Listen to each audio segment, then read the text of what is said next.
Hello everyone. तो स्वागत है आप सभी का आज के हमारे इस वीडियो पे। आज हम जिस टॉपिक पर बात करने वाले हैं वह है पर्पस ऑफ असेसमेंट यानी आकलन के उद्देश्य पर। तो चलिए बिना देर करते हुए आज की क्लास को स्टार्ट करते हैं। वीडियो स्टार्ट करने से पहले आपसे एक रिक्वेस्ट है कि अगर वीडियो पसंद आए तो वीडियो को लाइक कमेंट एंड शेयर ज़रूर कर दीजिएगा और अगर चैनल पर नए हैं तो चैनल को सब्सक्राइब कर दीजिएगा। तो चलिए सबसे पहले बात करते हैं पर्पस ऑफ असेसमेंट पे यानी आकलन के उद्देश्य पे। आकलन का उद्देश्य अकादमिक अवधि में बच्चों की प्रगति और उनमें आने वाले परिवर्तनों को लक्षित करना तथा बच्चों के सीखने की विशेष ज़रूरतों को पहचानना है और उसके आधार पर अध्यापन और सीखने की परिस्थितियों की योजना बनाना है।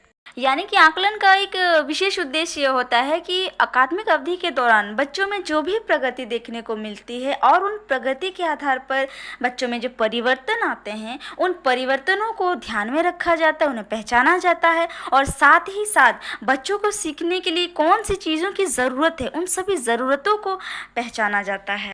और उन सभी ज़रूरतों को पहचानने के बाद उन्हीं ज़रूरतों के आधार पर ही बच्चों का अध्यापन और सीखने के लिए विशेष परिस्थिति की योजना बनाई जाती है। यानी उनकी ज़रूरतों के हिसाब से बच्चों को कैसे पढ़ाना है, सीखने के लिए कैसा इन्वायरमेंट क्रिएट करना है, ये सभी चीज़ों के लिए एक प्रॉपर प्लानिंग किया जाता है और यही होता है आकलन का एक विशेष उद्देश्य।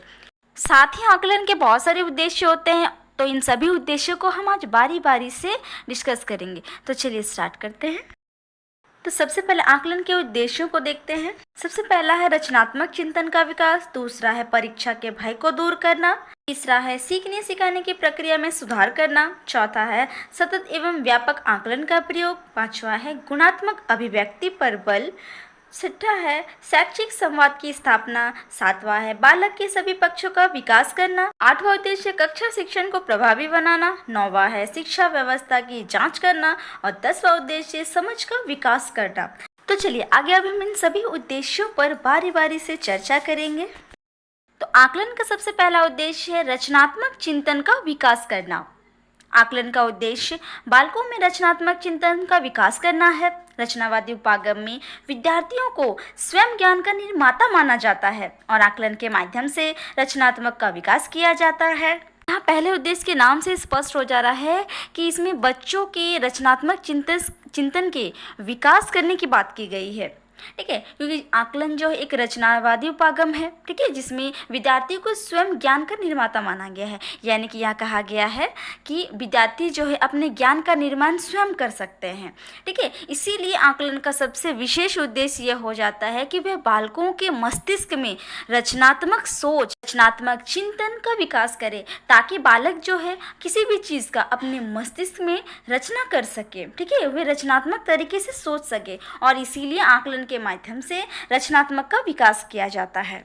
दूसरा उद्देश्य है परीक्षा के भय को दूर करना। यह नाम से स्पष्ट हो जा रहा है कि इसमें बच्चों के मन में परीक्षा के प्रति जो भय होता है उस भय को कैसे निकालना, उसे कैसे दूर करना है ताकि बच्चे जो है भय मुक्त होकर एग्जाम लिखें। देखिए, वर्तमान परीक्षा प्रणाली जो है वो भय एवं तनाव से परिपूर्ण है। ठीक है, तो विद्यार्थी परीक्षा के दबाव में तनाव से आत्महत्या प्रयास करने लगे हैं। इसलिए आकलन का प्रमुख उद्देश्य हो जाता है कि वह विद्यार्थियों के मन से परीक्षा के भय को दूर कर सके। आज की जो शिक्षा प्रणाली है वो भय और तनाव से इसलिए परिपूर्ण है क्योंकि आज जो है वो कंपटीशन का ज़माना है। एग्ज़ाम्स इतने टफ होने लगे हैं, इतने टफ कंपटीशन होने लगे हैं कि बच्चों में कहीं ना कहीं भय और तनाव आ जाता है। ऊपर से परिवार का प्रेशर रहता है, परिवार में एक बच्चे का दूसरे बच्चे से कंपैरिजन किया जाता है पढ़ाई में, ये पढ़ने में अच्छा है, तुम अच्छे नहीं हो, उसका रिजल्ट अच्छा है, तुम्हारा रिजल्ट अच्छा नहीं है। तो यह चीज़ जो है ना बच्चे को कहीं ना कहीं तनावग्रस्त कर देता है, जिससे क्या होता है उनके अंदर परीक्षा के प्रति इतना दबाव और तनाव उत्पन्न हो जाता है कि वे कभी कभी आत्महत्या करने पर भी मजबूर हो जाते हैं। इसलिए आकलन का प्रमुख उद्देश्य होता है कि वे बालकों के मन से परीक्षा के भय को दूर कर रहे और इसके लिए विद्यालय में बच्चों का समय समय पर आकलन होता रहता है ताकि इससे उनकी जो कमजोरियां हैं ये पता चलती है और उन कमजोरियों का पता लगाने के बाद उन कमजोरियों को दूर करने का उपाय खोज निकालते हैं ताकि बच्चे जो है एक नॉर्मल तरीके से अपनी पढ़ाई कर सके और परीक्षा का जो भय है वह उनके मन से दूर कर सके। अब आकलन का तीसरा उद्देश्य है सीखने सिखाने की प्रक्रिया में सुधार करना। नाम से समझ आ जा रहा है कि यहाँ पे सीखने सिखाने की प्रक्रिया में सुधार करने की बात की गई है। आकलन के द्वारा बालक के सीखने में मदद की जाती है। साथ ही आकलन के द्वारा केवल सीखने में आने वाली बाधाओं को ही नहीं ज्ञात किया जाता, बल्कि उन बाधाओं को दूर कर सीखने में बालकों की मदद की जाती है। इसलिए आकलन का उद्देश्य बालक को किसी श्रेणी में बांटना नहीं है, बल्कि शिक्षण प्रक्रिया को आगे बढ़ाना है।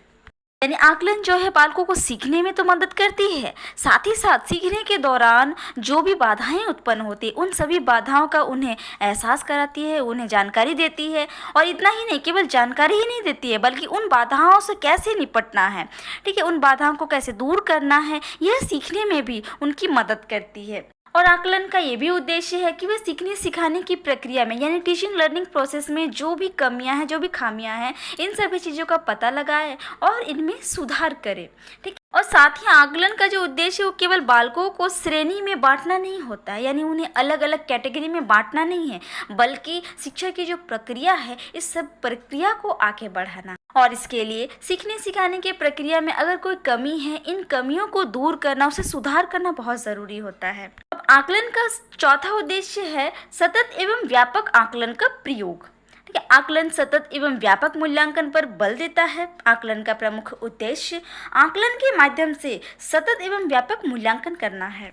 आकलन का उद्देश्य सतत और व्यापक इसलिए है क्योंकि इससे क्या होता है, बच्चों का कंटिन्यूअस जो है इवोल्यूशन होते रहता है, जिसके माध्यम से बच्चों में जो भी ज़रूरतें हैं, बच्चों की ज़रूरतें, बच्चों की जो परेशानियां हैं, इन सभी चीज़ों का पता चलता है, जिससे क्या होता है कि समय से उनका उपचार किया जा सकता है और तभी जाके सीखने सिखाने की जो प्रक्रिया है वो सही तरीके से चलेगी। और इसीलिए आकलन का प्रमुख उद्देश्य हो जाता है कि वे आकलन के माध्यम से बच्चों का सतत एवं व्यापक मूल्यांकन करें।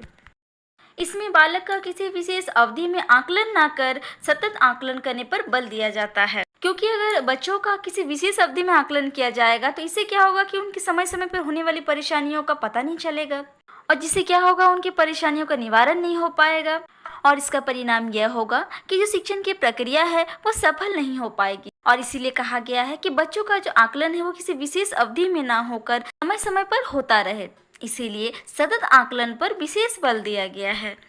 पांचवा उद्देश्य है गुणात्मक अभिव्यक्ति पर बल। आकलन का उद्देश्य गुणात्मक अभिव्यक्ति पर बल देना है। वर्तमान शिक्षा प्रणाली में अधिगम के मूल्यांकन की अभिव्यक्ति सामान्यतः मात्रात्मक रूप में भी की जाती है, जैसे किसी विषय में कितने प्रतिशत मिले या कितने अंक मिले हैं, जबकि आकलन का जो उद्देश्य है वो बालक के सीखने में आने वाली कठिनाइयों एवं स्थितियों को गुणात्मक रूप में अभिव्यक्त करना है।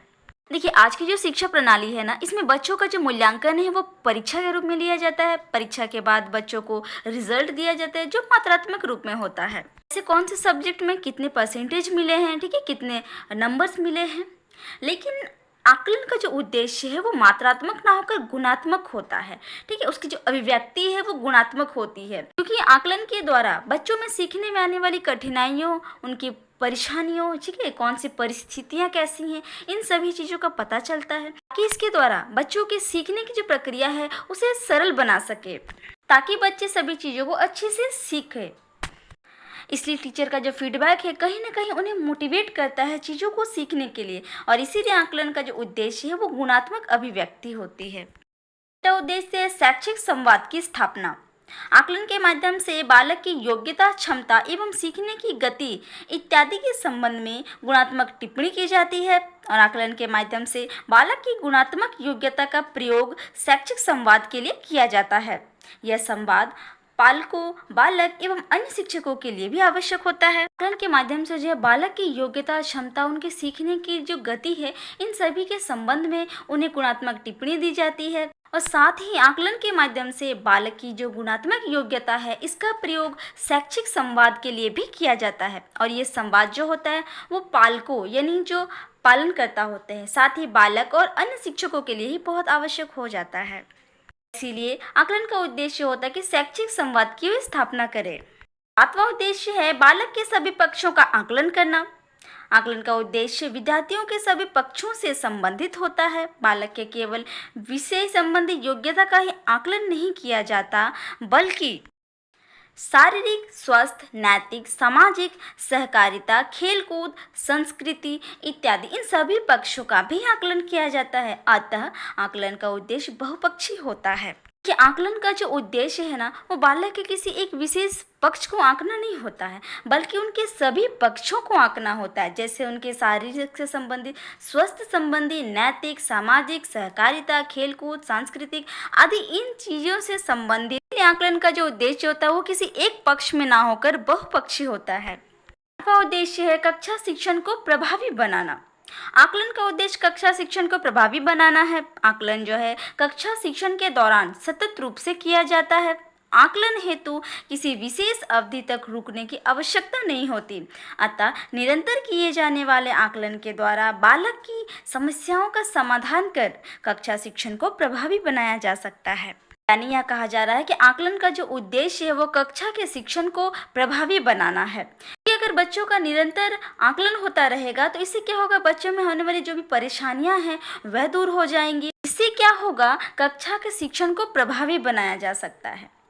और आकलन के हेतु किसी विशेष अवधि की आवश्यकता इसलिए नहीं होती क्योंकि आकलन जो है वो समय समय पर निरंतर किया जाता है, जिसके द्वारा बालक के होने वाली जो भी समस्या हैं इन सभी समस्याओं का समाधान किया जाता है, ताकि कक्षा में होने वाली जो शिक्षण है, जो पढ़ाई लिखाई है वह प्रभावी हो सके। इसीलिए आकलन का उद्देश्य कक्षा शिक्षण को प्रभावी बनाना होता है। आकलन का नौवां उद्देश्य है शिक्षा व्यवस्था की जांच करना। आकलन का उद्देश्य संपूर्ण शिक्षा व्यवस्था की जांच करना है। विभिन्न शिक्षण उद्देश्यों को ध्यान में रखकर पाठ्यचर्या का निर्माण किया जाता है तथा आकलन के द्वारा पाठ्यचर्या के उद्देश्यों की प्राप्ति का पता लगाया जाता है। तो देखिए, हर देश की अपनी अपनी शिक्षा व्यवस्था होती है और समय समय पर उस शिक्षा व्यवस्था का जांच करना भी आवश्यक होता है, जिसके लिए आकलन यानी असेसमेंट का सहारा लिया जाता है। इसीलिए असेसमेंट का एक मुख्य उद्देश्य हो जाता है कि वह देश की शिक्षा व्यवस्था की जांच करे, ठीक है, और साथ ही शिक्षा के जितने भी उद्देश्य हैं उन सभी उद्देश्यों को ध्यान में रखकर ही पाठ्यचर्या यानी करिकुलम का निर्माण करे। क्योंकि अगर शिक्षा के उद्देश्यों के आधार पर ही करिकुलम का निर्माण किया जाएगा ना, तो तभी जाकर शिक्षा का जो उद्देश्य है वह पूरा हो पाएगा। और इसीलिए आकलन के द्वारा ही पाठ्यचर्या के जो भी उद्देश्य हैं वह उद्देश्य पूरे हो रहे हैं या नहीं, इन सभी का पता लगाया जाता है। और इसीलिए आकलन का मुख्य उद्देश्य हो जाता है कि वह शिक्षा व्यवस्था की जांच करे। 10वां उद्देश्य है समझ का विकास करना। आकलन का उद्देश्य बालक की समझ का विकास करना है। बालक को पर्याप्त स्वतंत्रता तथा मौलिक चिंतन के अवसर प्रदान करने पर ही समझ का विकास होता है और इसके साथ ही समझ के विकास में शिक्षक एवं बालक की महत्वपूर्ण भूमिका होती है। इसलिए आकलन के माध्यम से शिक्षक जो है बालकों को पर्याप्त सहायता प्रदान करते हैं। तो देखिए, आकलन का एक उद्देश्य यह भी होता है कि वे बालकों में सोचने समझने की क्षमता को विकसित करता है और इसीलिए आकलन का उद्देश्य हो जाता है कि वह बालकों में सोचने समझने की क्षमता को विकसित करे। इसके लिए बालकों को पर्याप्त स्वतंत्रता प्रदान की जानी चाहिए ताकि वे स्वतंत्र होकर स्वतंत्र रूप से मौलिक चिंतन कर पाए और तभी जाकर उनके अंदर एक समझ विकसित होगी। और इस समझ के विकास में शिक्षक और बालक दोनों ही महत्वपूर्ण भूमिका निभाते हैं और आकलन के द्वारा टीचर्स जो है बच्चों को पर्याप्त रूप से सीखने में सहायता प्रदान करते हैं।